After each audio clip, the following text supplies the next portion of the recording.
आजच्या जगात आपण गॅजेट्स आणि कामाच्या ओझ्याखाली दबलो गेलो आहोत, नाही का? पण हा मानसिक तणाव नवा नाही. कुरुक्षेत्रावर अर्जुनालाही असाच अनुभव आला होता. भगवद्गीता ही केवळ धार्मिक कथा नाही, तर ती एक मानसशास्त्रीय मदत आहे.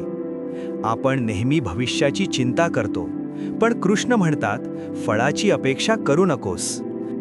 फक्त आपल्या कर्मावर लक्ष केंद्रित करा. निकाल आपल्या हातात नसतो.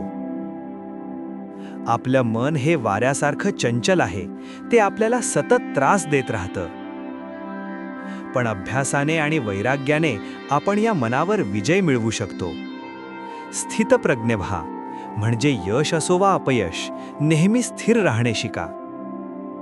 तणाव तेव्हा येतो जेव्हा आपण स्वतःला इतरांशी तुलना करायला लागतो. तुमची स्वतःची जबाबदारी पार पाडणे हेच सर्वात मोठे पुण्य आहे. अतिविचार, ओव्हर थिंकिंग हा आपला सर्वात मोठा शत्रू आहे, हे लक्षात ठेवा. काय गमावले, काय आणले होते, जे घेतले ते इथूनच घेतले, जे दिले ते इथेच दिले. बदल हा निसर्गाचा नियम आहे. आज दुःख आहे तर उद्या सुख नक्की येईल. भीती घालवण्यासाठी भगवद्गीता आपल्याला अभय होण्याचा मार्ग दाखवते.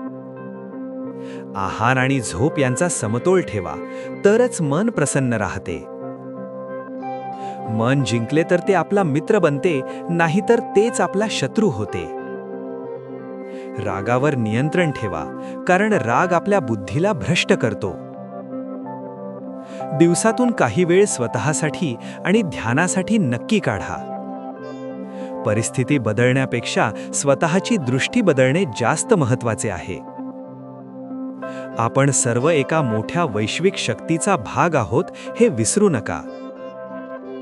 इच्छांच्या मागे धावणे थांबवले की खऱ्या शांतीचा अनुभव येतो. छोटी संकटे आपल्याला अजून मजबूत बनवण्यासाठीच येत असतात. गीतेतील उपाय आजही तितकेच प्रभावी आहेत, जेवढे पूर्वी होते. तणाव हा बाहेरच्या जगातून नाही, तर आपल्या विचारांतून निर्माण होतो. ईश्वराप्रती श्रद्धा ठेवा, यामुळे तुमचे अर्धे ओझे हलके होईल.